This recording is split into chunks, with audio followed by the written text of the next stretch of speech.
Hello, everyone, and welcome to Bottles and Bricks Missing Echo, a Last of Us podcast. I'm your host, Ronan and Jane, and I have Sam from TeamJVS and Jor-Els Alexandria. Fellas, welcome. What up? Uh, a, another another incredible week of television storytelling, and it just happens to be a part of a franchise that we both love, and that all three of us love. And we are introduced to Bill and Frank. We finally Hey, introduced Bill and Frank, the survivalist, and this one is getting rave reviews, rightfully so. It's getting a tag, which doesn't surprise me in this day and age.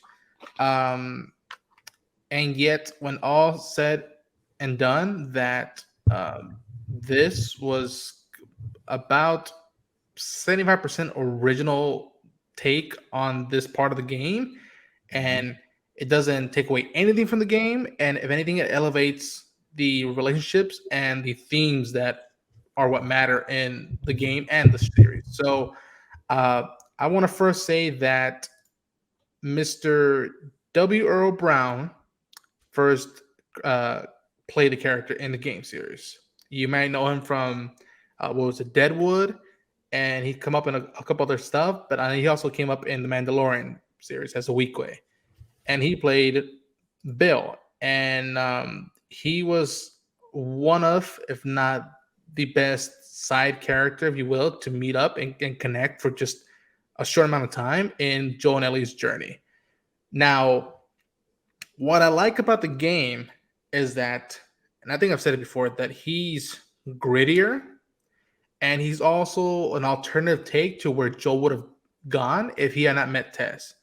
I truly do believe that if the dark years with Tommy and all that stuff, he probably would have been isolated and not want to be bothered by anybody. And he would have just counted down the days to when he was giving up. So luckily he found Tess and he found another way of, still Living. existing in this world. Yeah. Um, I'll start with Sam. Sam, what did you like what W. Earl Brown did in the game as Bill? So the interesting thing about Bill is I was like, he's a tacticianer. Like he's not just a survivalist, he's a tacticianer. He plans out everything, but he is very strategic. Yeah. Like some of the ways that, when you're playing gameplay, you're like trying to find out how to avoid booby traps. And some booby traps were on top of other booby traps. Yeah. But I never forget the scenario when Ellie and Joel were strung up and how messed up of a situation that was. I'm like, if he didn't know them, they would have been done. And so it's Yeah. kind of like realistically, in a world like that, he would have been good, like in the game anyway. What's interesting in the show is he's a man of culture. You know what I mean? Like he not just a recluse, he's not just, in solidarity, like he can cook very well. Like he loves music, he loves doing other things.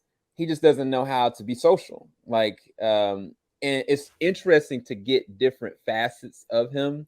But from what I remember in the game, I just appreciated the dialogue between him and Ellie and the banter back and forth between him and Joel. But there was no substance there. Like it was just kind of like we needed to interact with him to get to the car, to get to where we need to get to next. And matter of fact, at the end of it, we didn't even know if he died or not. I think it was left up to interpretation of whether or not he was gonna die or if he was gonna go back into seclusion. We just knew that he had a quote unquote, partner or possible lover, and they got infected and they committed suicide. And at that point, it kind of seemed like he kind of was done. But yeah, as far as Bill in the game, I'd never forget Bill, but Bill never went anywhere. You know what I mean? Like he didn't go anywhere from a narrative standpoint. Whereas with this episode, it was intentional that he had a end point. Even though he's no longer going anywhere, he's left a mark on what this does for Joel in his relationships moving forward. Yeah. Jarrell, you we have the uniqueness of most of our friends that we're talking about this show that we play the game and we come with Uh-huh. expectations of what we want an adaptation. and knowing that it won't be 1-to-1, but we do want the spirit and the themes to come across. Um, does W. Earl Brown do something unique and not similar to Nick Offerman, which is a benefit, or what was your take after you finished Bill's Town and you went out to the journey and when you ended the game? What was it looking back and thinking about that character and what W. Earl Brown did? I mean, everything about the game was fine. It's just I never really had that many thoughts about the video game version of Bill. Like literally while Sam was talking, I literally was like, I was having issues. I was just drawing a blank at even what to say about Bill because a lot of stuff with Bill is that like he's just like this doomsday prepper, he's super paranoid, and we don't really get that much beyond that. Outside him just being skittish, and we were trying to get to him, and we do technically finally get to him, but in the game he's still alive. Yeah, it was fine in the game. It's just I guess I struggled to really have like a list of things to say about Bill. To be honest with you, this is probably the most I've ever thought or even spoke about Bill like ever. But okay. He was fine. He was fine in the game. Yeah, I can't. I would pay someone some good money to tell me when I've ever mentioned Bill outside the games. But yeah, it was fine. That's not fair. Much I can add to that. Yeah. That's fair. That's a cool, unique thing about like someone who's just like, okay, that was just an element of the game, and then yeah, I never really thought about Bill in that sense. It was interesting, much like the world is interesting. Right. But I never really thought about him that deep. No, sir. At least not me. No, that's all good.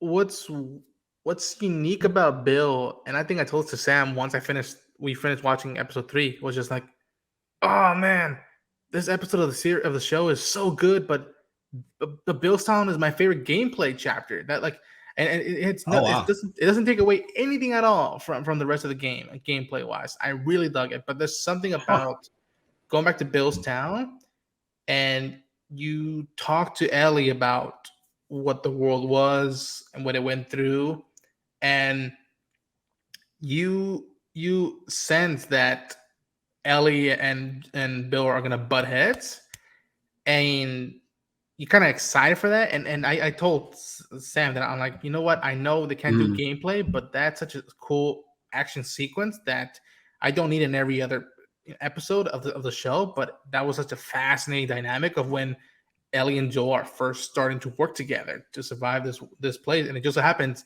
it's in the town of the guy they're looking for. Right. I liked that Bill.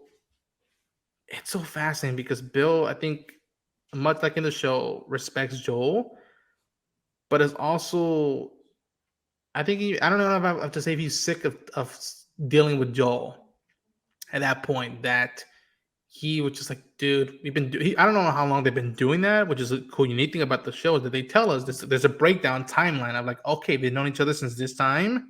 So there's a deep connection. They may not like each other, but there's a connection there. And that's what I think I'll go back to with the game, is that the subtlety of the game and the writing and the performances, and it just leaves you up into interpretation. Yeah, I was just about to say, don't we like not even know the Nick's still alive, right? In the game, I mean, basically this is how we end our encounter with Bill. He secures Joel's truck. He gives him a rope to get gasoline along the way. Joel tries to give him a compassionate, like condolences, like, Bill, about your friend, that's tough luck. And before he could say I'm sorry, Bill says clearly, are we done with our agreement? He's like, we are. And he just tells him, get the fuck out of my town. Which tells you how, like I've been saying, how darker, and if not probably more darker than Joel he's gone, of being like, I could give two fucks about everybody else. Just leave it be.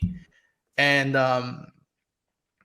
it's so weird because I can tell folks, I knew from the get-go this episode 3 was going to be a standout of the show. I knew it. I think we've talked about, Sam, about how that Watchmen episode of the flashback in black and white, how that also was a standout episode. Before you watched it or after? After we watched it, the minute that Oh, episode ended, I knew, I was like, oh, I miss Bill's Town, but this is gonna ring some bells across the whole world. And this is where I tell folks that what I've been saying about the show and the game, that it's a companion, that you still can still like one or the other way more, but you get new lenses through these characters, and you can still pick your poison, if you will, of like, do you want the more subtlety and just obsolete one where you leave it up to your interpretation of where they've been and will go, or you have a definitive, beautiful arc in the show. Now, in the show, Nick Offerman plays Bill. I think initially there was an actor who was part of the Chernobyl cast who unfortunately couldn't do it because of scheduling stuff, but they picked up Nick Offerman, and I was like, okay, all right, I want to see that interpretation.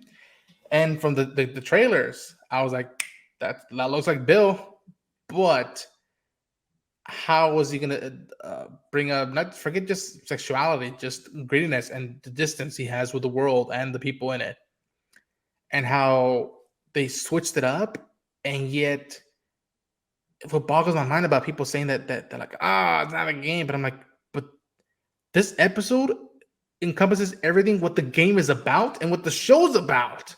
It just so happens you're following two men in this one town, and I found it so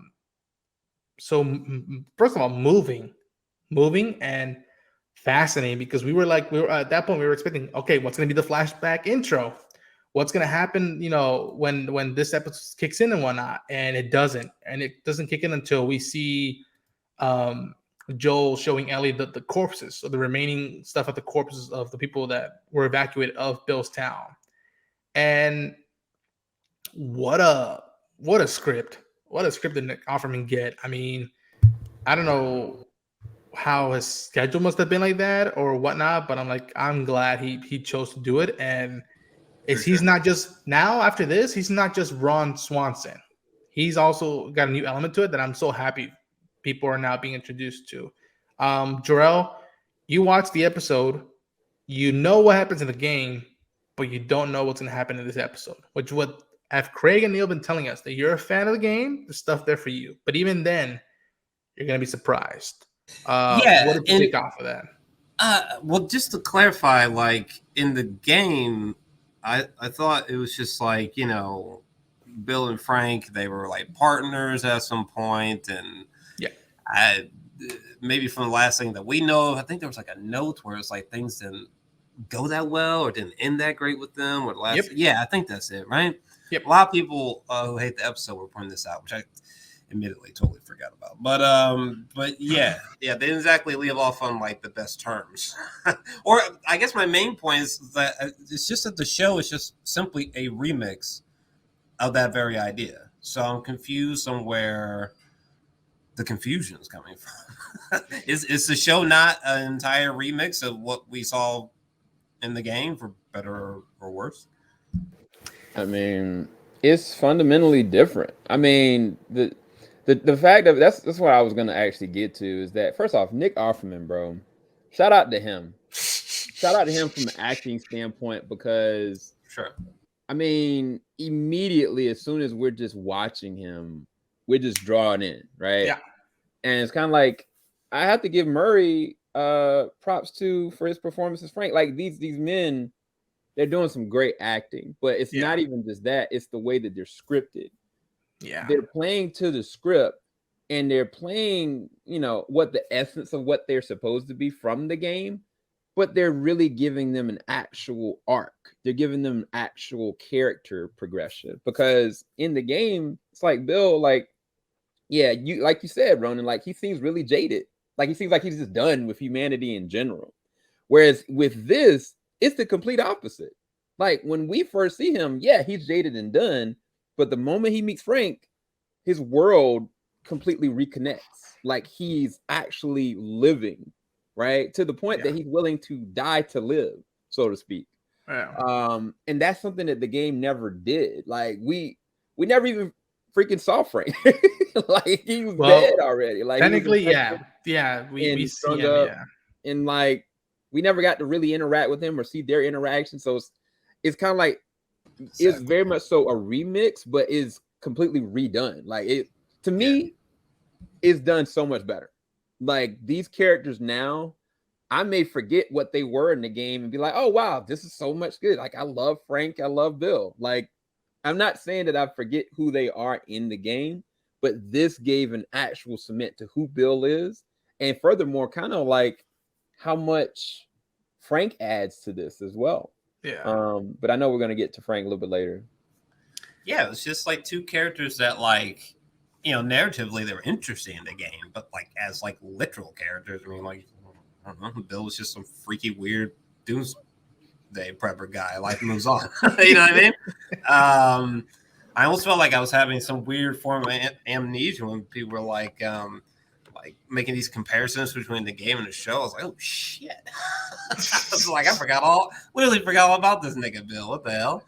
Oh fuck these fucking eagle-eyed fans. And you know, I really love the steps they showed us because, again, when the minute after that love scene, they argue. It jumps, they argue, and I was like, oh, this is where it's gonna go, and then later we're gonna meet Joel and Ellie, and they're gonna meet Bill, and then we're gonna find, unfortunately, Frank.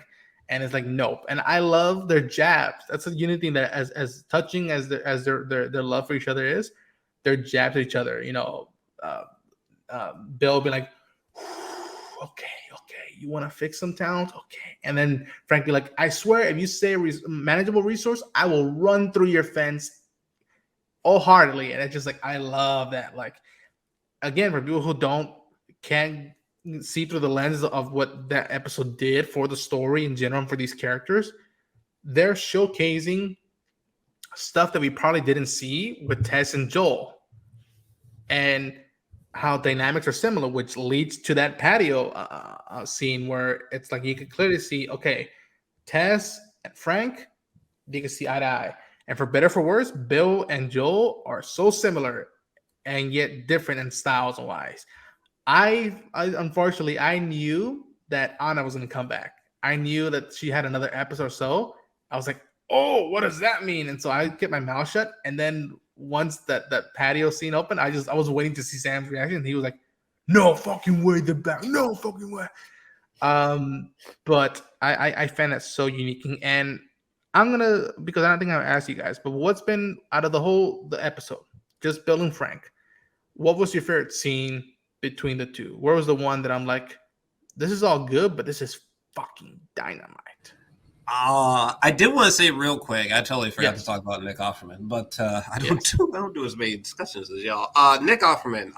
First off, everything you're saying about his recognition outside of like comedy, it's like this should happen with the show Devs from Alice Garland. It's so bizarre that people slept on that show, but it's like one of my favorite sci-fi shows in years. Nick Offerman they literally changed my opinion of him as an actor. So this all already happened for me. Like once I saw him in, cast for HBO's The Last of Us, I was one of those people who was like, oh, whoa, great. You know, it's like putting on a glove or something, whereas other people might have been like, huh? Question mark? Apparently.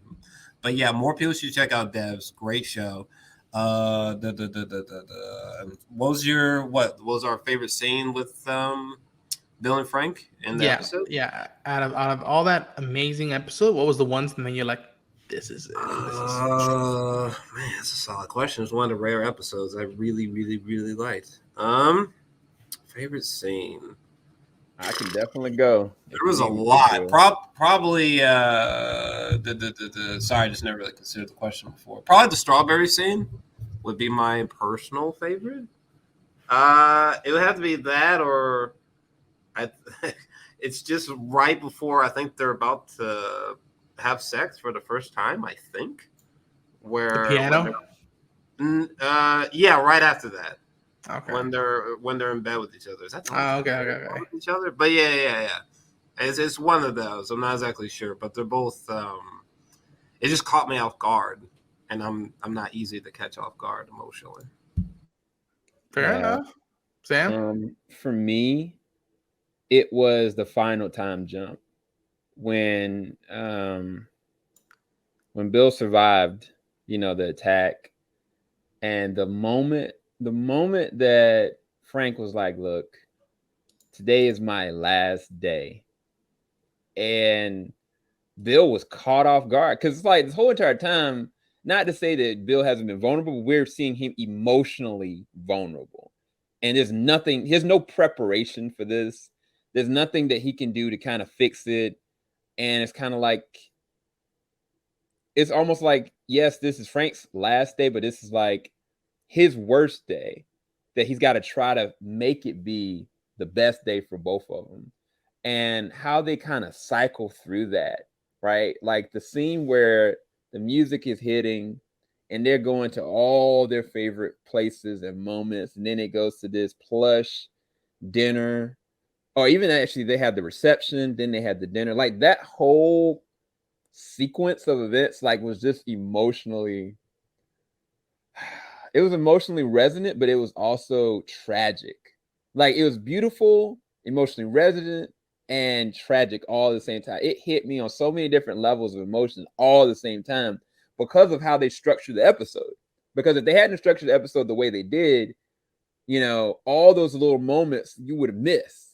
But they did it in such a way, it was directed in such a great way that everything built up to how it resolved. And yeah, that sequence of events, like how they go through everything after Frank says what he says and Bill's like, okay, that was amazing. I think the last moment that kind of would conclude that would be when Frank kind of says something along the lines like, I should be mad about this, but within respect, like, this is awfully romantic. And I was like, come on, bro, like you're just trying to make an old man hurt right here, bro. Like I just wanted to look at some zombies and post-apocalyptic world.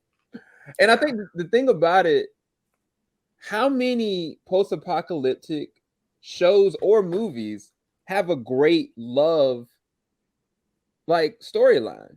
How many? Because I don't know any.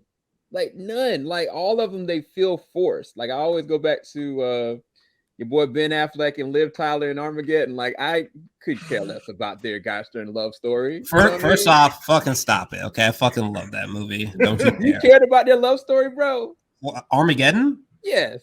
I don't think anyone did that come out in the 90s? I don't think anybody when whatever fucking year that came out watched that movie on home release more than I did. I love that movie. So I don't want to make a change. I'm talking about the love story. Yeah. No, get out of here. Bro, like I love that movie. No, let's go. Everybody, Bruce Willis with the fucking shotgun. Let's go. Right. So I can see what you're saying with Bruce Willis and the daughter, but if you really telling me that you bought Ben Affleck, I mean, not in comparison, obviously, not in comparison, but I fucking love that movie. I don't give a fuck. I'm not knocking the movie. I'm just making a point of an actual emotionally resonant relationship in a post-apocalyptic setting. I've not seen it. I would have to really think about that. That's also a question I've never considered, but I've not seen it. One. I mean, I do like what, and it's kind of cheating because they're married in real life, but I do like what Emily and John do in A Quiet Place. I really like what they do that. Yeah, that's good. What else? In 10 Cloverfield Lane, Mary Elizabeth Winstead is not really romantic, but she has this relationship with one of the dudes with a hat, and I'm gonna spoil what happens. And it's sort of it's what's good about these type of that genre and those stories that like either you know what happens or it's what could have been, and it just leaves you thinking, oh, what they could have done together, right? But it's literally cut. Yeah. And by the way, there's something. Well, I don't know where we're going with this conversation, so I guess I'll be spoiler free. But I could edit it. I have Adobe Premiere, so I could do my thing. But there's a shot that I've heard like nobody talk about, and I wasn't allowed to talk about last time. But there's a shot during whatchamacallit, when Bill when the town gets attacked at night. Yes, it's like right before Frank has the realization that Bill's been shot. There's this the cinematography. The cinematography here connects super deeply in my opinion, to certain moments in the sequel game. But I've heard nobody address this because there's certain moments where the cinematography, the lighting looked almost identical, even like down to like the texture of the water, rainwater on the street. And I was like, literally like that DiCaprio pointing meme. I was like, oh my God, I realized something here. But every time I try to say this, like, it's hard because I'm talking about Spoiler, events yeah.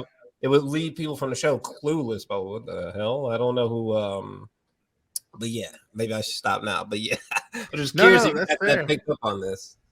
All what we can say about that is that like you might want forget just story and acting.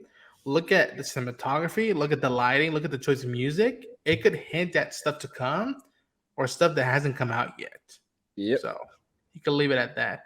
Yeah. Sam, you took my choices. I mean, the one other scene that I did really like was which you brought it up right now, which is the when Bill gets shot and he says, "Call Joel, he'll take care of you" and whatnot. And you could sense that like if Bill died there, he was perfectly fine as long as Frank was safe and he knew that they could rely on Joel, which says a lot, especially right after that patio scene where it's just like they could just be like growling at each other and yet be like, listen, I hate to admit it, he was right, but I need his help and whatnot. So I appreciate that sequence. Fun fact for those who are White Lotus fans, because I'm behind on that show. Mary Bartlett, who's I think one of the stars of it and was a highlight. Apparently, he auditioned for this show before White Lotus came out, and then once that first season came out, Craig and them were like, "Oh shit, we got good right here with Frank and whatnot." And Nick Offerman, by the time he was like, "Oh, I'm such a fan of White Lotus," so he was excited to me. So that's a cool thing that you're like, they got this guy who they didn't even know was gonna pop in another big, funny enough, HBO show. By the way, maybe this is a hot take, but like I don't know. I didn't do very well with series last year, so I literally I don't know anything about White Lotus. I don't know what the fuck people are talking. I literally was about to start watching it just so I can understand why people are freaking out about this show. But I know literally nothing about White Lotus. Nothing. I don't know no plot details, no cast, nothing. So apparently I need to check it out. Question mark. I just don't know that I'm like, all right, Murray Bartlett, I'm a fan now. You nailed that character that we just saw like a percentage knew about and felt for a little bit in the game. What is so great about the show, for a record? I'm just curious. I've done my justice to not look into anything at all and just go dark. I just know that like has an amazing cast and that I think they're in their third season. So that must mean something. Yeah, it seems like every time reviewers talk about it, like, you know, their reviews are just going to the roof. I'm like, what is this show? I know. It came out of nowhere, at least for me. TV, folks. TV. Yeah, I was gonna ask Ronan, are we gonna talk about the huge elephant in the room, which is, I mean, Frank, outside of the fleeting moments that we saw of him in the game, just non-existent. And in this show, in this episode, like, I mean, Murray made it his own. Like, I don't know any other way to kind of put it. Like, Frank was not there in the game. Like, we don't interact with Frank. We don't talk to Frank. We read a letter about who Frank is. And, you know, we know from suggestion with certain stuff that, of course, he got infected. He hung himself. But outside of that, we got nothing, right? So it's like, for them to take that and make what they did here, that's insane to me. Because nothing really for us to talk about Frank in the game because we ain't nothing to talk about. Right. But it's kind of like what Murray did with this. There's so many nuances to his performance because you could tell he's a man of culture. You could tell that, you know, he's been trying to work with different groups to try to survive. But at the same time, like, he's battling this world harshly because he's a pale reflection of kind of what he was. And he's trying to get back pieces of humanity. He tries to bring out the community in people. That's about kind of who he is. And also, either one, I couldn't tell if it was cancer or if it was AIDS, but or MS. yeah, right. We don't know, but that is a whole nother facet to it. Like might be something he was battling through those 13 years that he kind of kept secret from Bill, and Bill was like, okay, we gotta go get pills. Like that's some of the things that's interesting because we didn't even get to see that in the show, but we know they had to take certain kind of pills to help accommodate his issues. And so there's so much world building that he did in the small amount of time he was there. I was just like, yeah, That's a scenario where you something that's previously established, you make it your own, you run with it, and now that's my main canon. Again, as someone who still loves that game, this is my main canon when it comes to Frank. yeah, And it's so weird that like even though I'm not homosexual or I'm not gay, the fact that with Frank he likes to clean stuff up, makes it homey and whatnot. I'm very much that way, but I'm also I'm not gonna say like Bill all the way, but I like to be preppy with stuff. Granted, I'm not building a bunker in my the backyard of my house or going through gun shops across the country. I'm not doing that, but it's fascinating the dynamics. I'm like, I like being preppy and also open to just cleaning stuff around. I don't want it to be messy and just a fragment of an old bygone era. But I agree. There's so much you can do. And even let me just talk about how many times have they been raided? They just show us one time that they got raided. How many times have they had to deal with this stuff? And also, how much were Tess and Joel on the know of Frank's sickness? And the fact that it's unique that when Joel and Ellie are hitting there, Ellie asks, "Is it any of them kind?" He's like, "Frank is." So he knows that if he can't get, Bill to convince him to take Ellie, he can lean on Frank, be like, "Frank, I need your help. Like you understand what this means." And what do you think? Let me ask you this. Ellie is immune. She has a bite mark. She's not turning. What would Bill and Frank would have done? I mean, absolutely. Frank would have tried to convince, Bill to contribute to get her where she needed to go. I mean, it's not even a question because of their relationship with Tess. If Tess said to Joel, look, get her where she needed to go, Frank would have been like, hey, no, yeah. And that's the other thing about their relationship. Like, now I'm not just talking about Bill and Frank, but their relationship with Tess and Joel as well. It's kind of like anybody that's married or has a partner. You have one person that is the tactician, plans, does all this stuff, the monetary stuff, and then another person that's kind of like, we need to be communicative. We need to go and do this, the small stuff that's minuscule for certain people, but it's like, no, this is important for us to have a home, to have a place to breathe, and that was Frank. And I mean, that would be my wife. My wife would be like, hey, let's prep, let's do this. And that was kind of like the connection she had with Tess, because Tess, even though she ran Joel in their earlier years, she tried to break him out to do more. And I mean, in this show, that's one of the things that's fascinating about Tess in the show. Like, she has levels of hope. And that's one thing that Frank had too, was levels of hope. And I think for a fact, if Frank and Bill were still alive and while they got there, they definitely would have done whatever they could to try to contribute. Even with Frank's dying last breath, he would have said, Bill, you better help them. I really do believe that. I do too. What do you think, Jor-El? Yeah, no, they would try to help him for sure. And now, like Bill moaning in the background or something. Like, damn it, But like, yeah, no, they definitely. Kid. She's got a mouth on her. Get her out of here, bro. Also, I would have totally been like probably like a Bill. Probably, there's no way I'm trusting anybody. I'm shooting anything that breathes. So I'd probably be very similar to. I'd probably be a weird mixture of like Bill and like Negan or something. Jesus. I'm not going down the fuck. I'm not trusting anybody. Okay, humanity, that's out the fucking window in this universe. The hell? Yeah, it's kind of bad. I really would. I feel like I'd be a mixture of Tess, and I'm talking about from the show, Tess, Joel, and Bill. Like, I'd want to make sure I have everything as much as possible prepared.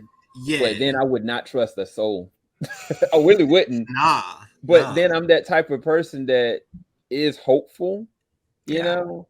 Same. But at a fault. Like if we gotta get it in, man, somebody gotta go down. Like they can either sit down or they can lay down. I mean, like, figure it out. So yeah. I did have a question to ask y'all.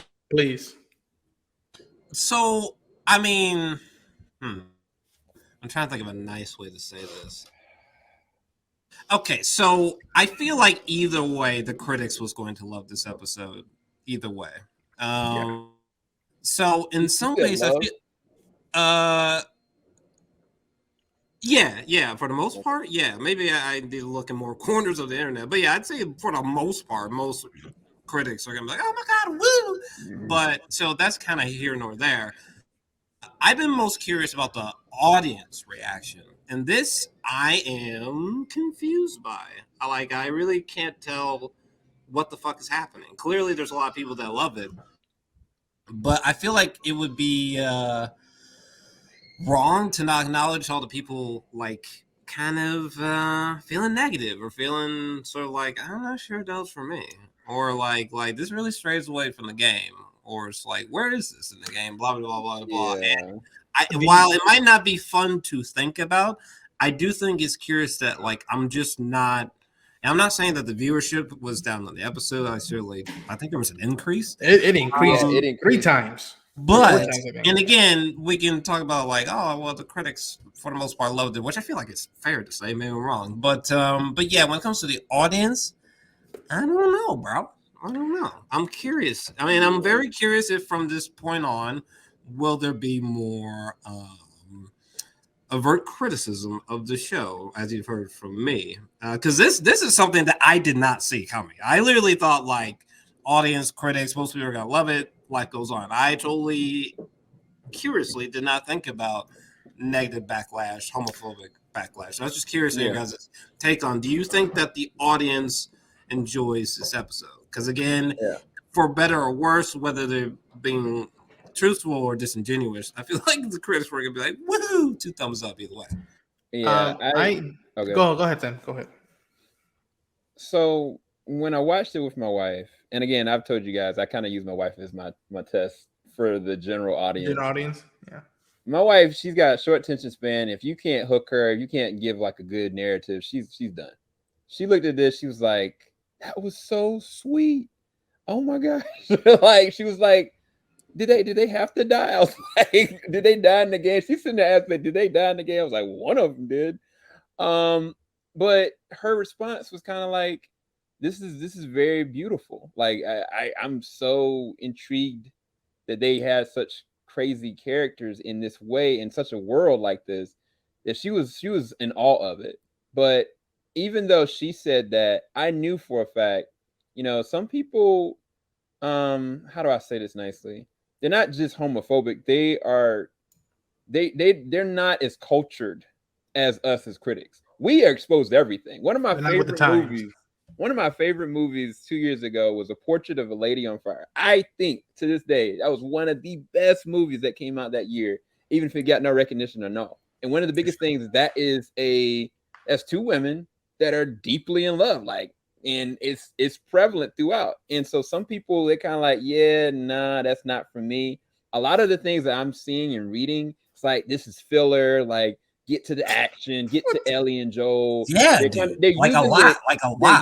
using the excuse that Ellie and Joel weren't in the episode the whole entire time to show that they kind of felt uncomfortable and insecure that this was a narrative they had to show. Now, to their point, that's not something they saw in the game. If they were gamers, they saw it's a possibility that the letter reads that that's his partner, but they didn't see it, right? So it's kind of like there's a shot, folks. There's a shot where you could tell he's on the verge of crying, and he's pointing at the marks here, here, here. Yeah. And Joel doesn't cry, but he's humbled. He's at that point. He's just like, he knows that, damn, this sucks for this fool. He's like, I'm sorry. He didn't want to turn. And it's just like, it's clear. So it's like, yeah, what are we talking about? Yeah, but that's what I'm saying. It's like ignorance is bliss. Like they don't have to internalize the reality of that. You know what I mean? Like we're looking at it when we're seeing it, it's like, wow, dang, that's deep. That's messed up. But other people, they turn that part of their brains off, that they don't have to acknowledge or accept what that is for this individual's relationship.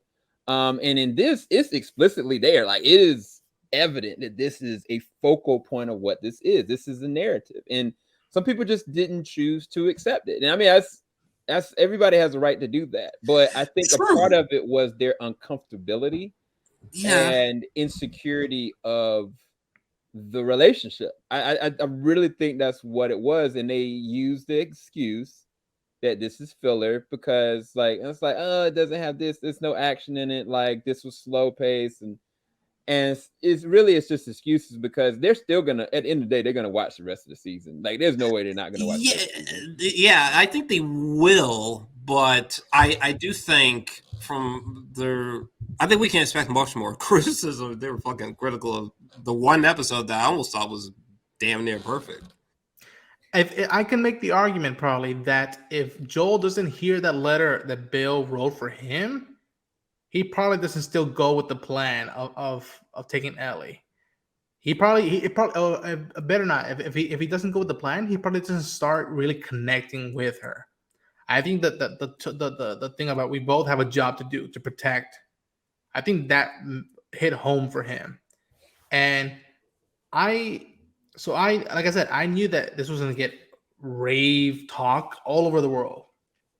And I knew there's going to be a corner of this planet of ours that was going to be ready with the pitchforks and whatnot. Right. And I can't do nothing about that. As the episode was coming up, or it was playing up, they were just sharpening up the pitchforks. But what I could say is that even if they have a problem with that, all I can say is that, again, not one-to-one. We're not getting a one-to-one adaptation of the game, but we are getting moments. Look at my fucking reaction. How many times did I go, oh, gameplay, oh, that's from I mean, the road is different, but at the end of the episode, Joel and Ellie get the costumes, which I freaked the fuck out for, and they still get the truck, and they still have to head to Tommy's. Just like the fucking game. Just like the fucking game. It's like, what's so mind-banging to me is that, like, hearing the filler stuff, it's just like, well, this writing isn't for you, I guess, or you. It's the unknown that I can't examine or identify that thought process. Again, it's the people have that right to think that thought process, but it's just like you're missing the gold of a story that's in front of you, and I pity you, and hopefully eventually you come to like accept it and dig what it's saying, because it's literally foreshadowing connections. It's foreshadowing the themes it's going to bring up. Yeah, but that goes back to another conversation we had before when we talked about something else that I can't talk about here. Okay. About what The Last of Us is all about. Like their relationship embodies a huge part about the arc of what The Last of Us really truly is. And it's like the uncomfortability of what this is in their relationship in this setting and in the context of it. Honestly, this is the most hopeful, happiest outcome of anybody. It really is. And if you really know these games aren't to make you feel good. This isn't to entertain you. The gameplay, yeah, when you're playing the game, like, it's entertaining, yeah. But the narrative is not to entertain you. It's to tell the narrative. And shoot, man, if you thought the first one was like, wait till you get to the second one. So I'm saying that to say that uncomfortability that you guys, if you're hearing this now, that you might be feeling right now, just wait. Because and when I just wait, be careful what you wish for. Well, that, like, I still say, it's while it might not be my like personal favorite episode, is definitely, that aside, probably the best episode of the season for me, because I can see that argument. Yeah, I could see it. Yeah, it's such a, I don't know, it's just such a perfect representation of Neil Druckmann's writing. Like it's one of the few times where it's like as much as I tried to pull flaws, it was very difficult to do that with this episode because it did something that, in my opinion, we see very few times in the season where something unpredictable and something great arise for both people who know about the games and people who do not know about the games. It's like both people were caught off guard. And that is significant. That is significant to me. To be fair, I think, and I could be wrong, Craig Mazin wrote this script. And again, if people don't know who that guy is, look up Chernobyl. Look up that show. Oh yeah, for sure. But yeah, I don't know. I really loved. I wish we need some more of a space where I can just talk. Like I hate talking with like guardrails and shit. Like I like to just speak openly. And not even just about the show, just about like the game, part 1, part 2, part 3, whatever. So we need to make some kind of like after dark version of this podcast. I already told Ronan, I was like, dude, put this on your Patreon, make folks pay for it, and let's just let loose, bro. Like we need to have an shit. I'll find a way to show up on camera at some point. Dude, I'll put $1 on it. Well, you know what, so folks, we're gonna call it a night for this episode of Bottles and Breaks Missing Echo. But like Jor-Els said, he wants to dive deeper into more of that. We have the main podcast, Bottles and Bricks, that you can check out in the channel as well. I'll tell you what, Jor-El, I'm gonna hold to that because you know what? I want us to hold that pressure in that bottle just until the season concludes, and then it's free reign. Then it's like, folks, you gotta catch up with the show and also watch out because the game has been out for over a decade now, or about a decade. And yeah, I would be very interested to see what else you have in thoughts when it's all unchained, if you will. But guys, thank you so much. This was such a fun thing to talk about Bill and Frank. Again, W. Earl Brown, Mr. Nick Offerman, and Mr. Murray Bartlett. Bravo. Y'all did a phenomenal job with the script. And yeah, for the folks out there, be careful what you wish for with this show. Sam, Jor-El, where can folks find you? Well, soon to be, you'll be able to find me on Bottles and Bricks, Unchained, unrated on the Patreon that's gonna be coming up because this is I'm gonna keep yelling. This is the truth, and Jor-El knows this for a fact. Even at the end of the season, there's still gonna be ninjas that are gonna be like, "Hey, don't be sitting there talking about the second game. We ain't got there yet." I want to be able to do the same thing. We had a whole conversation, and you recorded it. That should be right there on that Patreon. So I'm telling you guys, if you guys want that, let us know in the comment section. No, spew that out. Forget TeamJVS. Put in the comment section. Y'all want that unrated, unchained Bottles and Bricks. Put it down in the comment section. Y'all want. Yeah, there's something I want to bring up, but I'm probably have to wait till we're off air in a second. But yeah, it's reasons like this, people, you can be privy to these conversations, these secret, highly confidential conversations. Right. Yeah. There it is. Yeah. And I guess one last thing that I don't think I said anywhere. I really loved episode 3, and like it genuinely almost made me think, like, God damn, if something does go down, maybe a nigga should have more of a heart. Like it genuinely fucked me up. Even though I'm being a bit facetious, it genuinely fucked me up. Like legitimately, like the amount that someone could learn about like empathy or like, you know, trying to love again. Like it's just all there. Like it's just this huge poem. And the reaction's been curious, but man, what a moment of TV. Yeah, it definitely is one of the best television episodes of any show I've seen in a while. Yeah, it was, to me, it was kind of a masterpiece. Like the more I kind of think on it, and at this point now, I've probably seen the episode like 3 times, maybe more at this time. And each time it still catches me off guard, man. Like, yeah. The music department, shout out for choosing that music. That Max, I think, Richter song and Linda Ronstadt. Y'all going for our hearts with the knives. Thank you, folks, for checking out this episode. And as always, to the edge of the universe and back, endure and survive.